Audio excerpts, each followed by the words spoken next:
Good morning guys. कैसे हो आप सभी? जय हिंद सबको सबसे पहले। और आई होप आप बिल्कुल बढ़िया होंगे। मैं अर्जुन सिंह राठौड़ वेलकम करता हूं गाइज आपका आज के सेशन में।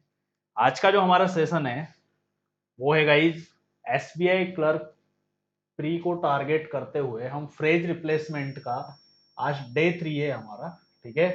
और डेली ये जो सेशन होता है ये हमारा क्वार्टर टू 5 4:45 सेशन होता है। इस सेशन के बारे में जो बच्चे नए जुड़े हैं उन्हें पहले बता देता हूँ, ये सारा का सारा सेशन एग्जाम ओरिएंटेड सेशन होता है। और इसकी जो पीडीएफ है वो आपको एक दिन पहले, इन क्वेश्चंस की पीडीएफ आपको एक दिन पहले मेरे टेलीग्राम चैनल, जो कि नीचे आपको दिख रहा होगा इंग्लिश बाय अर्जुन सर, वहां पर मैं प्रोवाइड करवाता हूँ। डिस्क्रिप्शन में लिंक दिया हुआ है, उससे आप टेलीग्राम चैनल को ज्वाइन कर लीजिएगा।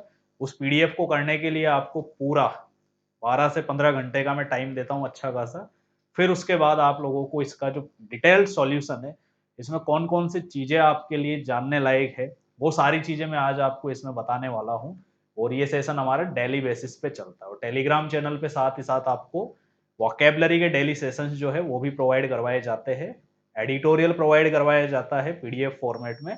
और ये कुछ क्वेश्चंस मैं करवा रहा हूँ। तो सबसे पहले इस सेशन को हम स्टार्ट करें क्वेश्चन के साथ, उससे पहले आप अपनी नोटबुक लेकर बैठिएगा। और गारंटी के साथ कर रहा हूँ भाई, इसमें जो चीजें आप लोगों को मैं बताने वाला हूँ वो सारी चीजें आपके एग्जाम के अंदर 101% आपको दिखेगी। बस क्वेश्चन पे अच्छे से फोकस करिएगा, क्वेश्चन की अप्रोच को समझिएगा और जो इंपॉर्टेंट चीजें हैं उनको नोट डाउन करना। हर चीज को मैं आपको 2 बार समझाने की कोशिश करूंगा। और फिर भी डाउट हो तो आप मुझे कमेंट करिएगा कमेंट बॉक्स के अंदर, या टेलीग्राम चैनल पे आप अपने डाउट्स आराम से पूछिएगा। तो सबसे पहले देखिएगा, एक जो फ्रेज रिप्लेसमेंट का क्वेश्चन होता है वही मेरा हमेशा से तरीका रहा है। सबसे पहले हम डायरेक्शन को बहुत अच्छे खासे तरीके से पढ़ेंगे। ये डायरेक्शन क्या होती है? डायरेक्शन हमारे को कह रही है in each question a part of the sentence is made bold. भाई हर क्वेश्चन में आपको सेंटेंस का जो एक पार्ट है वो कैसा दिया गया है? आपको बोल्ड दिया गया है। ठीक है। Below are given alternatives to the bold part at A B C and D.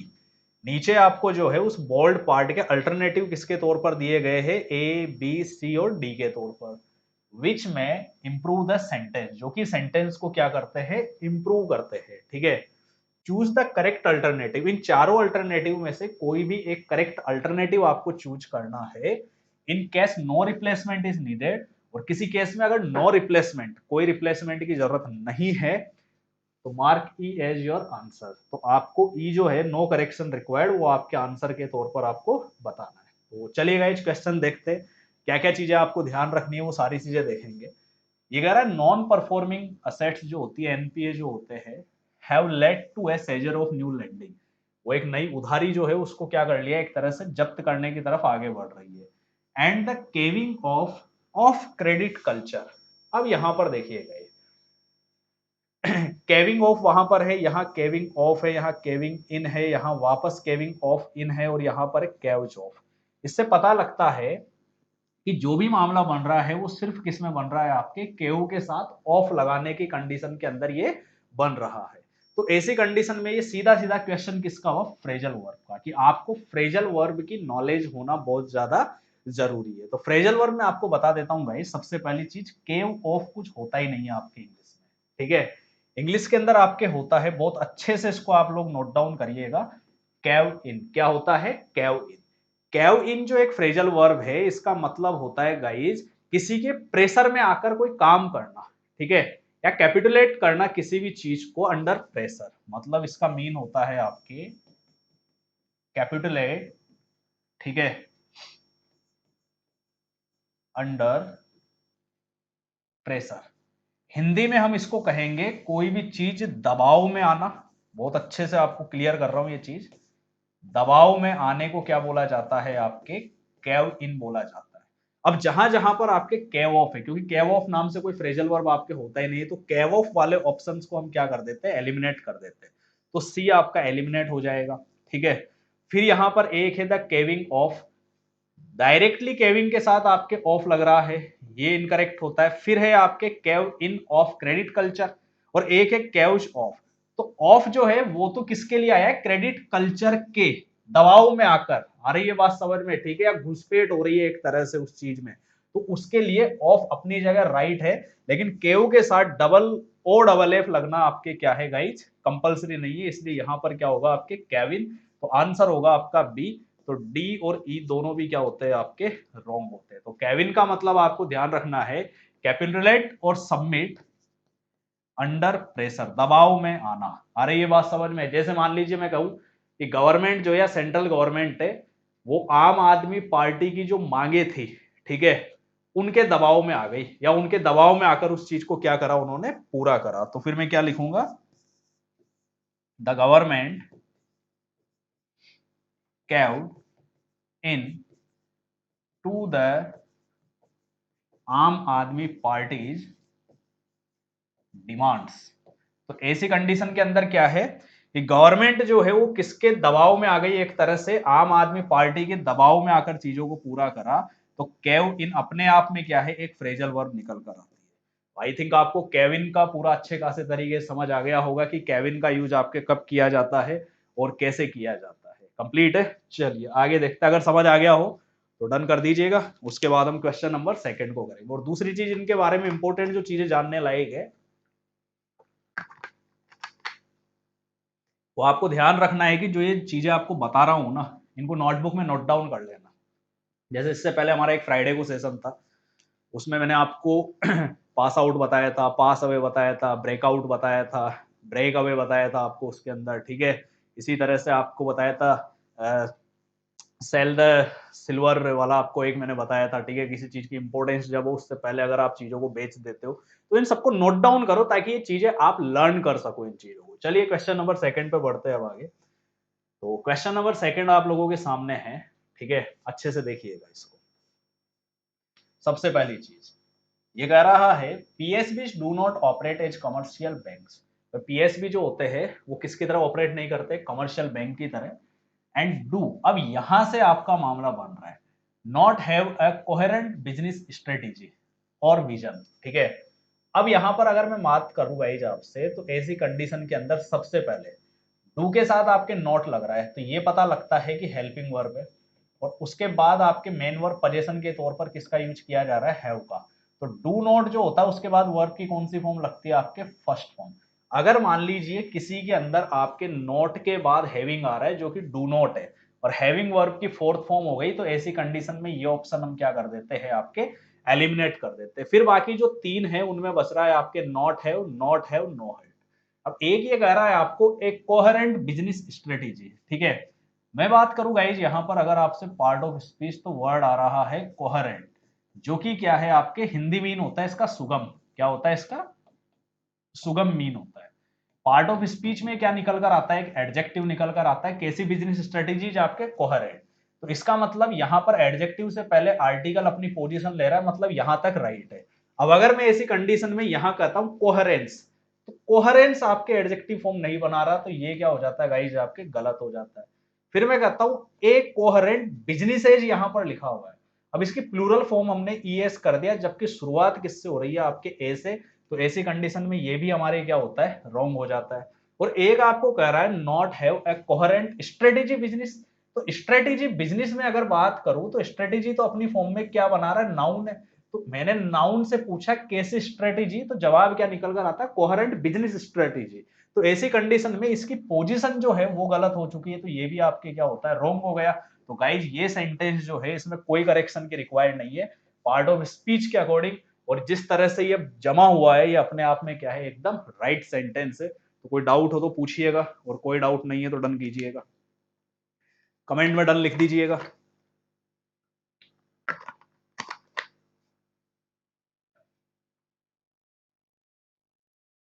चलिए अगला देखते हैं हम, नंबर थर्ड। ये कह रहा है certain offenders go to the church regularly. भाई कुछ जो ऑफेंडर होते हैं, ऑफेंडर को हिंदी में हम कहते हैं उल्लंघन करता, जो अपने चीजों को, रूल्स पे जो चीजें नहीं बना पाते, ठीक है, या रूल्स पे नहीं चलते, उन्हें हम क्या कहते हैं, ऑफेंडर कहते हैं आपके, ठीक है। जो गलत काम करने वाले होते हैं उनको ऑफेंडर कहा जाता है। तो कुछ ऑफेंडर्स जो होते हैं वो रोजाना चर्च जाते हैं, at get something on to their chest in the confession room only to commit their next mistake, ठीक है। अब यहां पर गाइज अगर मैं बात करूं, तो एक में बोल रहा है get somethings off their chest, एक में बोल रहा है get things on to their chest, एक में कह रहा है get things off their chest और एक में कह रहा है get something off their chest. ठीक है, अब मैं आपको बताता हूं गाइज, इसके अंदर जो है आपके एक आइडियम होता है आपके, ठीक है, जो कि सी के अंदर है, get things off their chest, मतलब ये है get things of your chest भी कह सकते हैं, यहां पर हम क्या कर देते देयर चेस्ट, मतलब सीने से चीजों को उतार देना। ठीक है, जब होता है ना सीने पर कोई बोझ होता है हमारे, उस बोझ को अगर हम, बोझ कब होता है जब हम कोई गिल्ट करते हैं, मतलब कोई गलती अगर हम करते हैं तो वो हमारे किसके तौर पर आ जाता है, बोझ के तौर पर आ जाता है। और अगर उस बोझ को अगर आप उतार रहे हो, जनरली होता है ना हम भगवान के सामने जाते हैं और भगवान के सामने हम अक्सर क्या करते हैं, गेट थिंग्स ऑफ चेस्ट करते हैं, मतलब हमारे सीने में जितना भी दर्द भरा हुआ रहता है, ठीक है, जो भी गलतियां हमने की है वो भगवान के सामने जाके हम उसका क्या करते हैं, पश्चाताप करते हैं, तो उसे बोला जाता है गाइज आपके gate things off their chest. तो इसमें ध्यान रखना है आपको कि ऐसी कंडीशन में प्रेपोजिशन हमेशा ऑफ लगेगा, अगर कभी ऑन टू लग रहा है तो गलत हो जाता है। ठीक है, और ऐसी कंडीशन में ये और ध्यान रखना है आपको, समथिंग्स आप नहीं लगाना है, क्या नहीं लगाना आपको, समथिंग्स, ओनली क्या होगा, थिंग्स होगा। अगर समथिंग वाला कोई ऑप्शन अगर आपको दिख रहा है तो वो भी क्या कहलाएगा गाइज आपके, गलत कहलाएगा, इसलिए आपका आंसर क्या होता है, आपके देयर चेस्ट होता है, जो कि सी के अंदर दिया हुआ है और नो करेक्शन रिक्वायर्ड नहीं होगा। थर्ड समझ आया हो तो डन कीजिएगा, डाउट हो तो पूछिएगा, और इन चीजों को नोट डाउन जरूर करना, मैं फिर से कह रहा हूं आपको।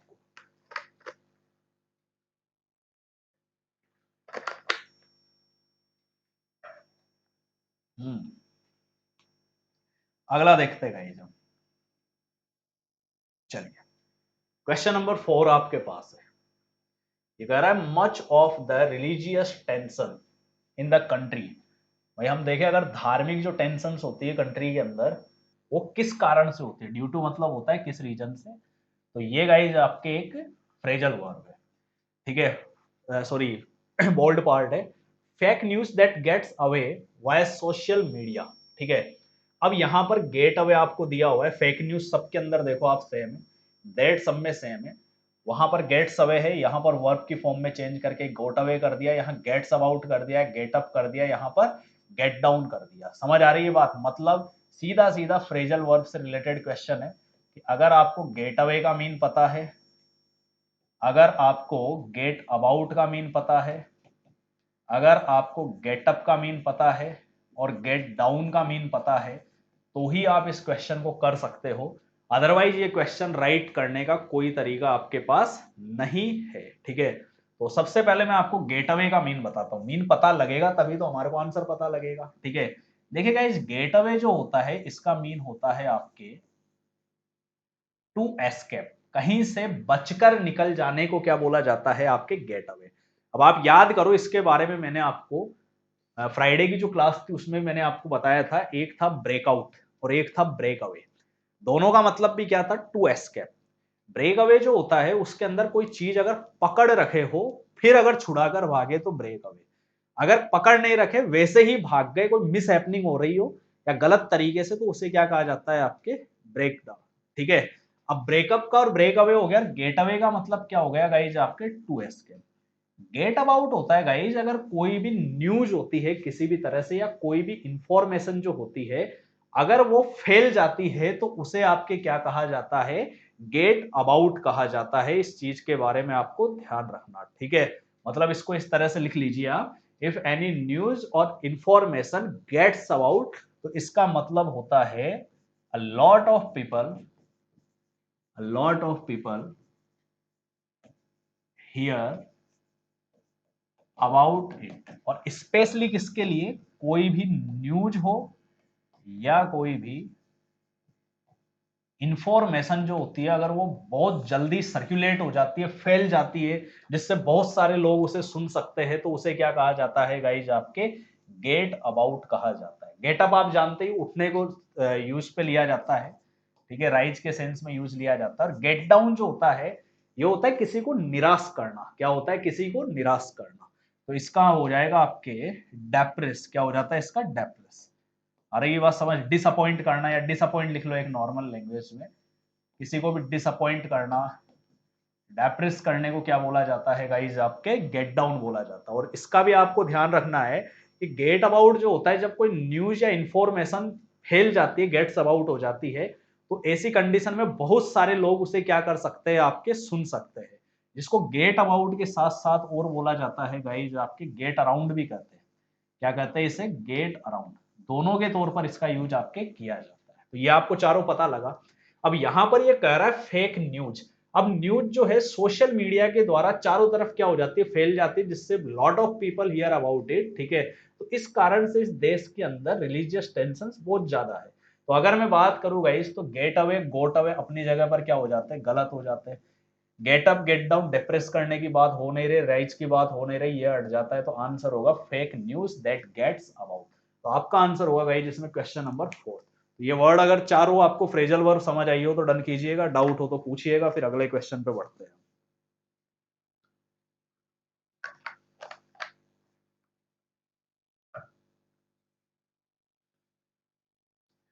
नहीं है कोई डाउट? तो चलिए क्वेश्चन नंबर 5। क्वेश्चन नंबर 5 कहता है, the Bhagavad Gita tells us how not to get too caught up in temporary affairs. Bhagavad Gita हमें बताती है कि किस तरह से हम कॉट अप नहीं करें किसके अंदर, टेम्पोररी अफेयर्स। अब यहां पर अगर मैं बात करूं तो इनमें हम पहले ऑप्शन देखेंगे। एक में कैचिंग अप है, कॉट अप कैचिंग अप, मतलब ये फ्रेजल वर्ब कैचअप अपनी जगह पे राइट है। बस इसकी यहां जो वर्ब फॉर्म है ना, इस वर्ब फॉर्म में कुछ चेंजेज हो रहे हैं जो हम अभी देख लेंगे। फिर यहां टेम्पोरेरी है आपके, ठीक है, लेकिन यहां टेम्पोरल वर्ड है, मतलब दो वर्ड्स आपके सामने आ चुके हैं। एक वर्ड तो आ चुका है टेम्पोरेरी, और एक आ चुका है गाइज आपके सामने टेम्पोरल। अरे ये बात समझ में, मतलब इन दोनों वर्ड्स की नॉलेज अगर आपको है तो आप आंसर कर सकते हो। देखिए टेम्परेरी अगर कोई चीज होती है तो उसका मतलब होता है अस्थायी कोई चीज होती है। लेकिन जब बात भगवत गीता की हो रही है और ऐसी कंडीशन के अंदर ऐसे वर्ड्स नहीं आए, लौकिक अलौकिक इस तरह की चीजें अगर नहीं आए, तो वो भगवत गीता से रिलेटेड होगा नहीं, क्योंकि पॉसिबिलिटी यहां पर टेम्पोरल की ज्यादा बन रही है। क्योंकि टेम्पोरल वर्ड जो होता है इसका मतलब हिंदी में होता है आपके लौकिक। क्या होता है? लौकिक मतलब कोई भी चीज जो सांसारिक हो, मैटेरियलिस्टिक आपने सुना होगा जनरली। अपोजिट होता है ये स्पिरिचुअल का। किसका अपोजिट होता है? स्पिरिचुअल का। अरे ये बात समझ में। तो ऐसी कंडीशन में पहली चीज तो हमारे को पता लगती है कि टेम्पोरल अफेयर्स का मतलब होगा लौकिक मामले, मतलब टेम्पोरेरी वर्ड यहाँ पर रॉन्ग होता है। तो जिन ऑप्शंस में आपके टेम्पोरेरी आ रहा है पहले उन्हें आप हटाओ। ये हट गया, ये हट गया। अब आपके पास टेम्पोरल अफेयर्स यहां पर है, टेम्पोरल अफेयर्स यहां पर है। लेकिन फिर ये कह रहा है एक में आपके कॉट अप है, एक में कैचिंग अप है। तो यहां पता लगाएंगे कि हम कैचिंग लगाए या कॉट लगाए। तो इसके पीछे का जो ग्रामर का कॉन्सेप्ट है गाइज, वो ये कहता है कि अगर आपके कभी भी गेट आ जाता है, क्या आ जाता है? गेट, और उसके साथ अगर कोई वर्ब आती है ना वापस, तो वो हमेशा थर्ड फॉर्म में आती है। कौन सी फॉर्म में आती है? थर्ड फॉर्म में। ये बहुत अच्छे से ध्यान रखना आप, चाहे गेट फॉर्म में आए या गोट फॉर्म में आए। तो यहाँ पहले से गेट आ रहा है तो वर्ब की थर्ड फॉर्म ही आएगी, इसलिए कैचिंग आपके यहाँ आएगा नहीं। तो आपके डी भी राइट हो जाए, रॉन्ग हो जाता है। तो राइट आंसर क्या होगा गाइज? आपके बी। और वो वाला वैसे ही हाईलाइटेड राइट नहीं है, तो नो करेक्शन रिक्वायर्ड आपके होगा नहीं। समझ आया हो तो डन कीजिएगा, डाउट हो तो पूछिएगा, छोटा सा भी डाउट हो तो पूछिएगा। और ये क्वेश्चंस आपको बहुत अच्छे खासे तरीके से एलाबोरेट कर रहा हूं मैं, ताकि आपको चीजें पता लगे। इनको फिर मैं कह रहा हूं वापस, ठीक है, चाहे इन सेशन को 5 बच्चे ही लाइक कर रहे हो, चाहे इन सेशंस को 5 बच्चे ही देख रहे हो, लेकिन अगर तरीके से देख रहा है और तरीके से इन चीजों को समझ रहा है ना, मैं फिर गारंटी के साथ कह रहा हूं, वो जिस दिन एग्जाम में अपीयर होगा और सेंटर से बाहर आएगा, वो खुद बताएगा कि इन्हीं कॉन्सेप्ट्स के अंदर से कितने आए हैं। तो डिपेंड आप पे करता है कि आप इन सेशंस को तरीके से देखें या ऐसे ही चलते रहने दे। तो वो चीजें आप पे डिपेंड करती है। मैं मेरा काम कंटिन्यू रखूंगा। ओके, तो चलिए अगले क्वेश्चन पे बढ़ते हैं अब हम।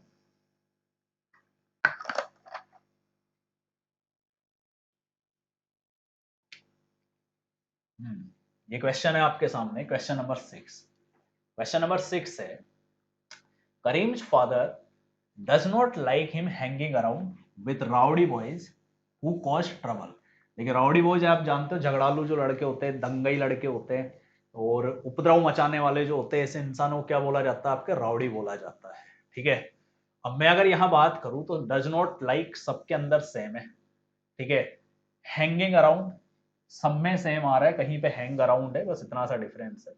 और एक है कहीं पे हिज है, कहीं हिम है, ठीक है। अब अगर मैं यहां बात करूं तो सबसे पहले करीम्स फादर सब्जेक्टिव पोजीशन बनती है, डज नॉट आपके हेल्पिंग वर्ब है, लाइक क्या है गाइज आपके मेन वर्ब है। अब ये जो पोजीशन बन रही है, ये पोजीशन बन रही है आपके ऑब्जेक्टिव पोजीशन। लेकिन इसके पीछे का एक कॉन्सेप्ट सुनना गाइज, दो चीजें होती है। पहली चीज तो आप जेरंड समझिए। जेरंड जो होता है ये इंग्लिश में होता है गाइज आपके वर्ब की फर्स्ट फॉर्म के साथ अगर आईएनजी लग रहा है तो उसे क्या कहा जाता है, आपके जेरंड कहा जाता है। और ये कह रहे हैं कि करीम के पिताजी जो है उसका धंधे लड़के, दंगई लड़के, आवारा लड़कों के साथ जो हैंगिंग अराउंड करता रहता था, घूमता रहता था, ठीक है, जिससे कि उसे क्या होती थी, समस्या होती थी, ठीक है। तो ऐसी कंडीशन में जेरंड की फॉर्म अपनी जगह राइट है। लेकिन हमेशा ध्यान रखो गाइज, अगर कभी भी किसी जेरंड से पहले आपको प्रोनाउन दिखता है, क्या दिखता है, प्रोनाउन, तो प्रोनाउन हमेशा पजेसिव एडजेक्टिव केस का आता है। अगर आपको ये चीज समझनी हो बहुत अच्छे से डिटेल में प्रोनाउन क्या होता है, तो मेरे इसी यूट्यूब चैनल पे आपको एक प्रोनाउन का वीडियो दिया हुआ है, उसमें मैंने ये चीज बताई है, ठीक है। कि कभी कभी अगर प्रेपोजिशन के साथ जेरंड आ जाता है तो ऐसी कंडीशन में दोनों के बीच में हमेशा क्या लगता है, आपके पजेसिव एडजेक्टिव केस। अब पजेसिव एडजेक्टिव केस क्या है, ही है, तो ही मैं यहां लिख देता हूं, ही सब्जेक्टिव होता है, ही का ऑब्जेक्टिव जो होता है वो हिम होता है, ही का पजेसिव एडजेक्टिव हिज होता है, ही का पजेसिव प्रोनाउन हिज होता है, और ही का रिफ्लेक्सिव केस क्या होता है, आपके हिमसेल्फ होता है। तो ऐसी कंडीशन में हिम रॉन्ग होगा गाइज, यहां पर आपके हिज राइट होगा। अब हिज जो है, ही यहां पर रॉन्ग हो गया, हिम आपके यहां पर रॉन्ग हो चुका है। अरे ये बात समझ में। तो दो चीजें, अब हिज के बाद एक तो हैंग अराउंड है और एक हिज के बाद हैंगिंग अराउंड। तो जहां पर पजेसिव एडजेक्टिव आ गया वहां पर जेरंड का ही यूज होगा, इसलिए आपके ये भी गलत होता है। तो राइट आंसर होगा गाइज आपके option number A. I hope आपको बहुत अच्छे खासे तरीके से ये चीज समझ आई होगी। मतलब ये है, बहुत डिटेल में समझा रहा हूं आपको, कि प्रोनाउन में आपको ध्यान रखना है कि कभी भी जब जेरंड आ जाए। आज मॉर्निंग में मेरे एक पेड कोर्स में एक बच्चा पूछा भी था मेरे से, भाटिया ने पूछा था कि सर मैं कंफ्यूज हो जाता हूं अक्सर कि जेरंड वाली कंडीशन में पजेसिव एडजेक्टिव कब लगाए कब नहीं। सिंपल सा है, अगर प्रेपोजिशन है तो भी जेरंड होने पे पजेसिव एडजेक्टिव ही लगेगा, और अगर प्रेपोजिशन आपके नहीं है तो भी ऐसी कंडीशन के अंदर पजेसिव एडजेक्टिव लगेगा, तो जेरंड आता ही आता है। तो जेरंड फॉर्म में आपको ये चीज स्पेशली ध्यान रखनी है। फिर आ जाते हैं गाइज हम क्वेश्चन नंबर 7 में। क्वेश्चन नंबर 7 आप लोगों के सामने है, अच्छे से समझिएगा इसको। ये कह रहा था, minister did not respond to an email requesting an interview and a call to her office was not answer. Minister ने जो है रेस्पॉन्ड नहीं किया था, किसका, एक इंटरव्यू के लिए एक ईमेल रिक्वेस्ट जो किया गया था, और ना ही उसके कॉल का आंसर दिया गया था। इस तरह से क्वेश्चन है। अब मैं अगर यहाँ बात करूं तो सबसे पहले गाइज डिड नॉट है, तो डिड नॉट के साथ वर्ब की क्या लगेगी, आपके फर्स्ट फॉर्म लगेगी। आपको बहुत अच्छे खासे तरीके से पता है कि जब डिड आ जाता है तो वर्ब की फर्स्ट फॉर्म आती है, ये आपको पता है। अब जिस ऑप्शन में वर्ब की फर्स्ट फॉर्म नहीं है पहले उसे हटाओ। तो यहाँ रेस्पोंडेड दिया हुआ है, तो ये ऑप्शन आपके क्या होता है, साइड में कर देंगे इसे, ठीक है। फिर उसके बाद है ईमेल से पहले आपके एन लगता है, प्रोनाउंसिएशन बेस बहुत अच्छे खासे तरीके से पता है। तो जहां पर एन नहीं लगकर ए लग रहा है उस ऑप्शन को भी हम क्या कर देते हैं, एलिमिनेट कर देते हैं, क्योंकि एलिमिनेशन पावर के थ्रू हम किसी भी चीज में 50-50 आ सकते हैं। फिर उसके बाद है यहां पर ये कह रहा है आपको रेस्पॉन्ड विद और रेस्पॉन्ड टू। देखिए गाइस, दो चीजें होती है आपके, किसी भी चीज का अगर आप रेस्पॉन्ड कर रहे हो ना तो अक्सर आपके टू लगेगा, ठीक है। लेकिन किसी चीज के साथ अगर आप रेस्पॉन्ड कर रहे हो, जैसे मान लीजिए किसी ने मेरे से कोई क्वेश्चन पूछा और क्वेश्चन पूछने के साथ मैं उसके क्वेश्चन का अगर जवाब दे रहा हूं तो मैं करूंगा रेस्पॉन्ड टू हिज क्वेश्चन। लेकिन मैं हंसते हुए या मुस्कुराते हुए अगर जवाब दे रहा हूं ना तो फिर मैं क्या कर दूंगा गाइज, वहां पर रेस्पॉन्ड विद, क्या कर दूंगा मैं वहां पर, रेस्पॉन्ड विद स्माइल। क्या कर दूंगा मैं, रेस्पॉन्ड विद स्माइल। तो इसको इस तरह से याद रखना कि अगर मैं किसी बच्चे के क्वेश्चन का जवाब दूंगा तो रेस्पॉन्ड टू हिज क्वेश्चन हो जाएगा, लेकिन मुस्कुराते हुए जवाब दूंगा तो मैं क्या लगाऊंगा, रेस्पॉन्ड विद। तो यहां पर किसी चीज के जवाब की बात कर रहा है तो विद नहीं लगेगा, लगेगा क्या, आपके टू। लेकिन अगर यहां फॉर्म में बात करूं अगर मैं आपसे, तो ये कह रहा है मिनिस्टर ने रेस्पॉन्ड नहीं किया, किस चीज का, एक ईमेल की रिक्वेस्ट की गई थी। तो प्रोग्रेसिव सेंस के अंदर तो रिक्वेस्टिंग अपनी जगह राइट है। तो रिक्वेस्ट का यूज यहाँ होगा नहीं, तो गाइज आपके आंसर क्या होगा, नो करेक्शन रिक्वायर्ड। तो आई थिंक आपको क्वेश्चन नंबर 7 भी अच्छे समझ आ गया होगा। अगर समझ आया हो तो डन कीजिएगा, डाउट हो तो पूछिएगा, कोई भी डाउट हो पूछ सकते हैं। चलिए अगला क्वेश्चन करते हैं हम, क्वेश्चन नंबर 8। क्वेश्चन नंबर 8 आप लोगों के सामने है गाइज, ठीक है, समझिएगा अच्छे खासे तरीके से। ये कह रहा है economic policies formulated by the IAS officers. Economic policies जो होती है आपके, वो जनरली किसके द्वारा तैयार की जाती है, आईएएस ऑफिसर्स के द्वारा, about the power of comprehension of most of the ministers. भाई अधिकतर जो मिनिस्टर्स होते हैं उनकी क्या करना, अंडरस्टैंडिंग की जो शक्ति होती है, समझने की जो शक्ति होती है, क्योंकि कॉम्प्रिहेंशन वर्ड का मतलब क्या होता है गाइज, आपके समझना। अब अगर मैं आपसे यहां बात करूं तो दो चीजें हैं, एक पावर में भी यहां पर पावर से पावरफुल है, ऑफ की जगह एक जगह इन लग रहा है, फिर कॉम्प्रिहेंशन के साथ ऑफ लग गया, यहां ऑफ है, तो तीन चीजें आपको चेक करनी है। तो सबसे पहले मैं यहां बात करूंगा कॉम्प्रिहेंशन की बात, किसकी बात करूंगा मैं, कॉम्प्रिहेंशन। देखिए अगर आपको कभी कॉम्प्रिहेंशन ऑफ दिखे तो ये सिर्फ ओ एफ होता है, ना कि ओ डबल एफ होता है। और इस कॉम्प्रिहेंशन ऑफ का मतलब होता है गाइज अंडरस्टैंडिंग ऑफ। क्या होता है इसका मतलब, अंडरस्टैंडिंग ऑफ। हिंदी में हम इसको कहेंगे किसी भी चीज को समझ जो होती है उसको क्या बोला जाता है, आपके कॉम्प्रिहेंशन ऑफ। तो अगर आपको कभी एग्जाम में ओ डबल एफ दिख जाए तो गलत माना जाएगा, ठीक है। तो जहां ओ डबल एफ कॉम्प्रिहेंशन के साथ है उसे क्या कर देंगे, एलिमिनेट कर देंगे। क्लियर।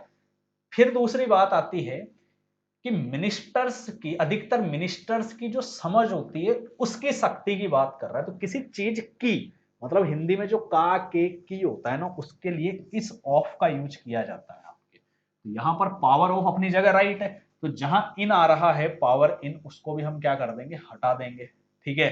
और जहां पर पावर्स ऑफ आ रहा है तो पावर्स की तो बात होने रही, किसी एक इंडिविजुअल चीज की बात हो रही है, तो यहां पर पावर्स वाला भी हमारे क्या हो जाता है, एलिमिनेट। और साथ ही ऑफ के कंडीशन के अंदर भी क्या होता है आपके, रॉन्ग। और मैं कहता हूं द पावरफुल ऑफ, तो एडजेक्टिव फॉर्म हम डायरेक्टली लगाएंगे नहीं, तो ये भी हट गया, तो आंसर क्या बचा गाइज आपके पास, the power of comprehension of. मतलब इसका हिंदी मीन है कि अधिकतर जो इकोनॉमिक पॉलिसीज जो है आईएएस ऑफिसर्स के द्वारा जनरली क्या की जाती है, तैयार की जाती है, किस चीज को ध्यान में रखकर या किस चीज से ऊपर, मिनिस्टर्स की जो समझ होती है उसकी शक्ति से भी ऊपर उस चीज को रखकर तैयार किया जाता है। तो इस तरह से गाइज आप लोगों का आंसर जो है क्वेश्चन नंबर 8 का क्या निकल कर आता है, डी निकल कर आता है। आई होप आपको समझ आ चुका होगा। डाउट हो तो पूछिएगा, कोई डाउट नहीं है तो डन कर दीजिए, कोई डाउट नहीं है तो डन कर दीजिएगा।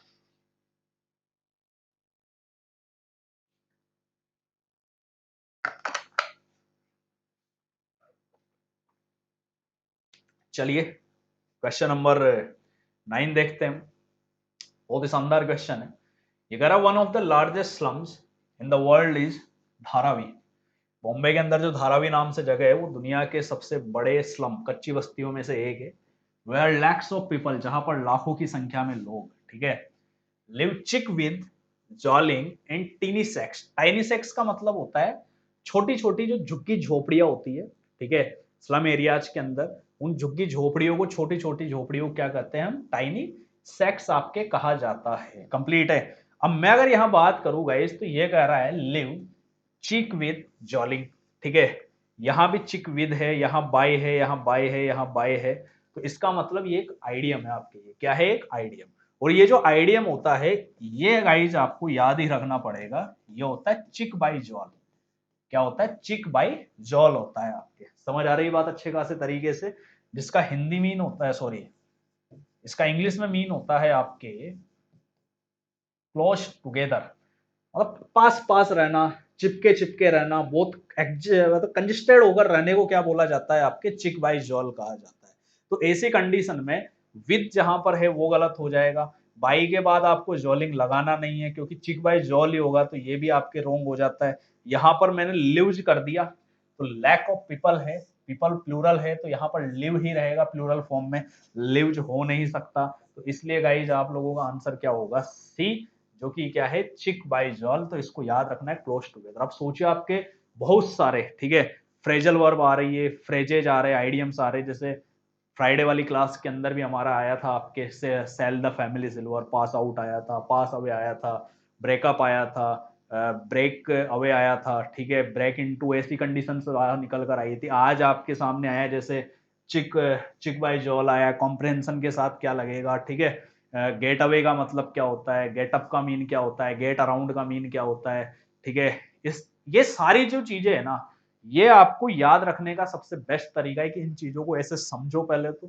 दूसरा इनको नोटबुक में आप नोट डाउन करिए, ठीक है। डाउट हो तो पूछिए और सेंटेंस के साथ इसको याद रखो तो गारंटी के साथ है आपको ये चीजें क्या हो जाएगी याद। अब जैसे चिक बाय जॉल है तो इसको याद रखने का तरीका, चिक गाल होते हैं, जॉल ये वाला हिस्सा होता है।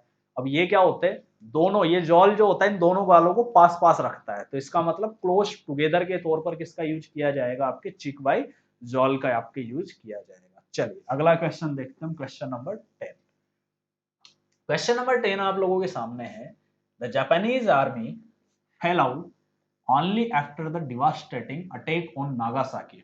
डेवास्टेटिंग अटैक मतलब होता है ऐसा हमला जिस पूरा विनाश कर दे खतरनाक तरीके से, उस हमले को क्या बोला जाता है गाइज, आपके डेवास्टेटिंग अटैक बोला जाता है। तो जापान की जो आर्मी थी वो नागासाकी के ऊपर जो डेवास्टेटिंग अटैक हुआ उसके बाद क्या कर दी थी, वो पीछे हट गई थी। तो अब यहां देखो, fail out only after they, अब ओनली आफ्टर दे जो है ये तो अपनी जगह सेम है। एक जगह गाइज आपके लग रहा है फेल आउट, यहाँ फॉल आउट है, यहाँ फेल बैक है, यहाँ फेल इन है, यहाँ फेल अपॉन है। मतलब आपको जो है इसका फ्रेजल वर्ब का मीन आपको पता होना चाहिए। अब जैसे अगर मैं बात करूं तो एक होता है आपके फेल बैक, ठीक है, सॉरी इसको फॉल बैक कर लेते हैं, वैसे पास्ट फॉर्म के अंदर है, हिस्ट्री की बात हो रही है तो पास्ट फॉर्म में वर्ब की सेकंड फॉर्म में जाएगा, तो वो फॉल की सेकंड फॉर्म क्या हो जाएगी, आपके फेल हो जाएगी, ये आपको ध्यान रखना है, ठीक है। तो फेल बैक जो होता है गाइज, इसका मतलब होता है रिट्रीट। क्या होता है इसका मतलब, आपके रिट्रीट होता है। रिट्रीट का मतलब होता है पीछे हट जाना, ठीक है, मतलब विड्रॉ कर लेना किसी चीज से। आप इसको और भी कर सकते हो, विड्रॉ के तौर पर भी यूज लिया जाता है फॉल बैक, जब आप किसी चीज के अंदर पीछे हट जाओ तो उसे क्या कहते हैं, आपके विड्रॉ कहा जाता है। तो पीछे हटने को हम क्या कहते हैं, फेल बैक। अरे ये बात समझ। और फेल आउट जो होता है, फॉल आउट कर देता हूं इसको, इसका मतलब होता है कोई भी आर्ग्यूमेंट रखना, हैव एन आर्ग्यूमेंट को क्या बोला जाता है, आपके फॉल आउट। तो यहां पर जो बात हो रही है वो हो रही है कि जापान की जो आर्मी थी, नागासाकी पे जैसे खतरनाक विध्वंस हमला हुआ उसके बाद वो पीछे हट गई। तो रिट्रीट के सेंस में एक ही यूज आ रहा है और वो क्या आ रहा है गाइज, आपके बी, जो कि आंसर क्या है, आपके फॉल बैक। फेल इन और फेल अपॉन, किसी चीज के ऊपर अगर आप गिरते हो तो फेल अपॉन का यूज किया जाता है, किसी चीज में गिरते हो तो हम क्या करते हैं, फेल इन का यूज करते हैं। तो ये गाइज आप लोगों के सामने जो था ये भी किससे रिलेटेड था, फ्रेजल वर्ब से रिलेटेड था ये, ठीक है। तो अगर आपको ये सेशन अच्छा लगा हो, कोई डाउट हो तो आप लोग पूछिएगा, कमेंट बॉक्स में अपने डाउट डाल दीजिएगा, ठीक है। और इनको नोटबुक में जो चीज़ें आपको समझा रहा हूँ इनको बहुत अच्छे खासे तरीके से आप लिखो। चीज़ें जितनी ज़्यादा आप लोगों के क्लियर होगी उतना ही ज़्यादा आपको क्वेश्चन पेपर देने का मजा आएगा। ये सारी चीज़ें आपको एग्जाम के अंदर दिखेगी।